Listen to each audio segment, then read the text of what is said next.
And look like the ESPN reporter has just dropped some major information about Caitlin Clark and everybody in the WNBA 2026 season. Guys, we got to talk about this one. An ESPN insider has just revealed a bombshell that could wipe out the entire 2026 WNBA season. The league's collective bargaining agreement runs out tonight at 11:59 p.m. Eastern, and talks have completely collapsed. A lockout now looks unavoidable, and it threatens to brutally derail the unstoppable rise of Caitlin Clark. Her influence pulled millions of new fans into women's basketball, yet league owners now risk destroying that momentum over power struggles, pride, and money. Apologizing? You make decisions, marketing. I want people watching. I want eyeballs. I want advertising dollars. Why? Because he'll get paid. Y'all will get paid. And guess who else will get paid? You see where I'm coming from? That's what it's about. Stop acting otherwise. We know this. You don't sit up there and pass on Caitlin Clark. It was stupid, Team USA. Do you really think the WNBA is about to lock itself out and destroy everything Caitlin Clark built for the league? Drop your thoughts in the comments, because ESPN reporter Alexa Filippo has just laid out the nightmare scenarios now hanging over the WNBA as the current collective bargaining agreement races toward its 11:59 p.m. Eastern deadline tonight, just hours away as this news breaks. The possible outcomes range from damaging to completely catastrophic, and every single one threatens to crush the momentum Clark created for women's basketball over the past year. According to Filippo, Scenario 1 is a last-second extension between the league and the WNBPA, the cleanest outcome that keeps games going while talks continue. But if that were truly happening, it would already be done, and the silence this close to the deadline says everything. Neither side is backing down. Scenario 2 is no extension, but a temporary status quo period where current conditions stay in place while negotiations drag on, which avoids an immediate shutdown, but only delays the real conflict. And then there's the nuclear option, a full work stoppage through either a player's strike or an owner-imposed lockout, the one outcome that could completely erase the Caitlin Clark effect and set women's basketball back a decade. Because if fans tune in for 2026 and find canceled games and locked doors, many of them simply won't come back. And if a shutdown happens, fans won't wait. They'll simply move on to other entertainment. The final scenario is the miracle outcome. A brand new agreement somehow gets finalized before the deadline. But according to Alexa Filippo, every sign right now says that option is completely off the table, with no real conversations even happening as the gap between what the owners want and what the players need has become far too wide to close in just a few remaining hours. What makes this even more urgent is the crushing timeline facing the WNBA, starting with the two-team expansion draft for the Portland Fire and the Toronto Tempo, franchises that paid massive expansion fees expecting to build rosters and take the court, not sit frozen in limbo if a lockout hits. Then there's free agency, where all but 2 veteran players are set to hit the market in what should be one of the most active off-seasons in league history, with teams preparing to reshape rosters and chase championships. But without a new CBA, none of that can move forward. Contracts can't be signed, trades can't happen, and the entire league would instantly grind to a standstill. This chaos raises a massive question that even insiders who follow the WNBA every day are now asking. What happens to the draft if a lockout actually happens? Does the lottery still go forward? Do teams still select players who won't even be allowed to sign contracts or step on the court? The nightmare of a work stoppage doesn't stop at canceled games. It rips through every layer of league operations, throwing the entire system into uncertainty from top to bottom. Are we ready to admit the Caitlin Clark effect? Is this happening without Caitlin Clark? Without the popularity? Because we've seen what happened to the ratings when she was out for those 2-3 weeks. Remember that, right? Don't let me bring that up. Don't let me get some receipts now. When Caitlin Clark was out, the WNBA's popularity dissipated. That is a fact.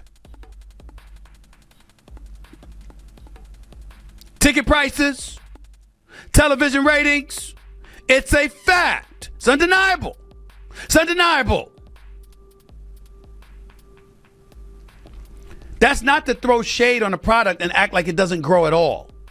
It's not to say that there wasn't improvement and there wasn't an elevation in its popularity. It's just saying that it's on another dimension when it comes to Caitlin Clark. Do you know what the best thing that could happen for the WNBA is right now? Are you ready for this? If Caitlin Clark and the Fever win the championship.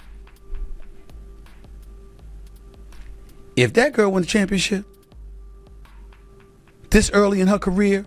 Now, let's focus on what this means for Caitlin Clark, because she's the very reason millions of casual fans started watching the WNBA in the first place.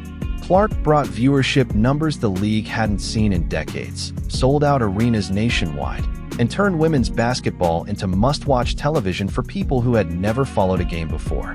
The Caitlin Clark effect was real, measurable, and extremely valuable. But momentum is fragile, especially with casual fans. These aren't diehard followers who stick with the league through every conflict. They tuned in because Clark was exciting and the games were accessible. If they expect to see her play in 2026 and instead discover the season is canceled due to owners and players failing to reach an agreement, they'll move on to other sports, entertainment, and ways to spend their time and money. The owners would be making a catastrophic miscalculation if they think a lockout won't cost the league those fans. Because this is the most popular women's basketball player in the world, and it ain't close. They had to move the Mystic game to an NBA arena. Name the time, and I'm gonna turn it over to you because I don't want to get long-winded. I want somebody, one of our women colleagues, Stephen A., to tell me when a WNBA game has had to be moved because of a woman player. Just one. Just tell me one. Because I know in her attendance, she's averaging about 17,000. All the other WNBA games in which she's not a participant average about 7. So are we really trying to go to game? Is that what we're really trying to do? Or are we just talking about we're trying to grow the game and just bull-jiving? Casual audiences get bored fast and have endless ways to entertain themselves, and the WNBA finally caught mainstream attention. Yet the owners now risk losing it all over contract fights. Here's what makes it infuriating. After decades of losses supported by NBA subsidies, the league finally became profitable when Caitlin Clark arrived. Television ratings surged, merchandise flew off the shelves, tickets sold out nationwide, and corporate sponsors that had long ignored the league began writing big checks. The business was finally working, yet the owners' refusal to share profits fairly with the players who made it possible could destroy that success entirely. It's short-sighted greed that could permanently kill the league's golden goose. Timing couldn't be worse. Rival leagues like Unrivaled are offering better salaries, shorter seasons, and improved working conditions, ready to sign players if the WNBA locks them out. These competitors have serious financial backing and real business plans. If players leave during a lockout, what happens when it ends? Will they return or split their time between leagues? The landscape of professional women's basketball is changing fast, and a lockout would only speed up that transformation. For decades, the WNBA has been the sole destination for pro women's hoops in America, but that monopoly is ending, and a work stoppage gives every competitor a chance to grab talent and market share. The expansion teams highlight just how poorly this process is being handled. Portland and Toronto paid hefty expansion fees, betting on continued growth fueled largely by the Caitlin Clark effect. Those franchises are planning arenas, hiring staff, marketing new teams, and building fan bases from scratch. Yet their inaugural seasons could be wiped out if owners and players fail to reach an agreement. The Portland Fire and Toronto Tempo, and their fans, deserve far better than this, having invested in women's basketball at a pivotal moment for the league. From the players' perspective, it's equally complex. WNBA athletes have been underpaid for decades relative to the revenue they generate, flying commercial while NBA players enjoy charter flights, practicing in substandard facilities while NBA teams get state-of-the-art courts, and working overseas during the off-season just to earn a livable wage. Now that the WNBA is finally turning a real profit, the players are demanding their fair share, a reasonable expectation grounded in basic labor economics. Their product has become suddenly valuable, and they want compensation that reflects that. The owners, however, appear unwilling to meet those demands at the level requested. But the players' approach carries its own risk. By striking or allowing a lockout, they could destroy the very momentum that made their labor so valuable in the first place. The Caitlin Clark effect cannot survive a canceled season. Casual fans won't return after a work stoppage. The players might win the fight over contracts, but lose the war for long-term growth and league stability. The 30-day extension leading to this November deadline was meant to force urgency, compromise, and creative negotiation, but instead it has become a high-stakes game of chicken. Owners believe the players need the league more than the league needs any single athlete, while the players think the league depends on the Caitlin Clark effect more than protecting profits. Both may be wrong, and the ultimate casualty of this miscalculation could be the league itself. Coverage of this situation has been surprisingly quiet considering what's at stake, perhaps because women's sports still don't receive the attention they deserve, or because everyone assumes a last-minute deal will magically appear to avoid catastrophe. But this lack of urgent reporting means casual fans, the very ones the league must retain, may not realize the crisis until it's too late. When they attempt to buy tickets for 2026 games and discover the season is canceled, the WNBA risks losing them forever. First impressions matter, and thanks to Caitlin Clark, millions of new fans had an incredible one. Squandering that momentum would be unforgivable. The draft adds another layer of uncertainty. It is a marquee event that drives media attention and fan engagement, where top college players like Paige Buchers could join the league. A lockout raises critical questions. Will the draft even happen? Can teams select players who cannot sign contracts? Will drafted players sit idle, their careers delayed through no fault of their own? The entire talent pipeline is suddenly at risk. Player development faces serious disruption. Without clear answers, top college athletes might start eyeing alternative leagues if the WNBA cannot guarantee they can begin their professional careers on schedule. What should be a celebration of incoming talent, the draft, could instead highlight league dysfunction. Free agency being frozen is another major setback. Players have been planning moves for months, teams strategizing roster construction, and agents negotiating deal frameworks, all of which becomes useless without a CBA to finalize contracts.